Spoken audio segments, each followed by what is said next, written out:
નમસ્કાર, CB24 news સાથે હું રેશમા આપનું સ્વાગત કરું છું। અમદાવાદમાં એસઓજી બોગસ ડોક્ટર પકડ્યો છે। શહેરના વટવા કેનાલ પાસે ડિગ્રી વગરનું દવાખાનું ચલાવતો હતો ત્યારે હેલ્થ ઓફિસરને સાથે રાખી એસઓજી કાર્યવાહી કરી છે। અમદાવાદ એસઓજી નારોલમાંથી બોગસ ડોક્ટરની ધરપકડ કરી છે।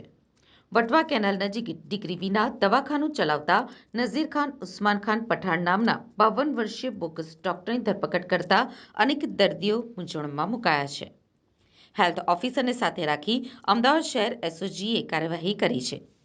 દવાખાનું ચલાવવા માટે દુકાન ભાડે આપનાર માલિક વિરુદ્ધ પણ પોલીસની કાર્યવાહી છે।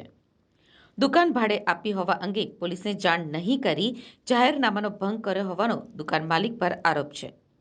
અગાઉ માલપુરના પરસોડા ગામેથી અરવલ્લી એસઓજીએ એલોપેથિક દવાઓ અને મેડિકલ સાધનો સહિત ₹17,038ના મુદ્દામાલ સાથે મોડાસાના બોગસ તબીબને ઝડપ્યો હતો।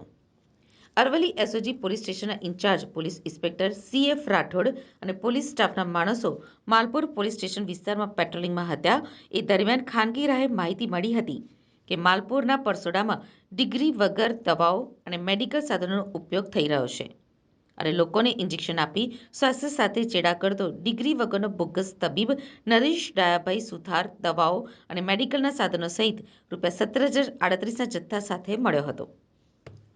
પોલીસે મેડિકલના સાધનો અને દવાનો જથ્થો કબજે લઈ બોગસ તબીબ નરેશભાઈ ડાયાભાઈ સુથાર વિરુદ્ધ the Gujarat register medical practice act 1963ની કલમ હેઠળ ગુનો નોંધ્યો હતો।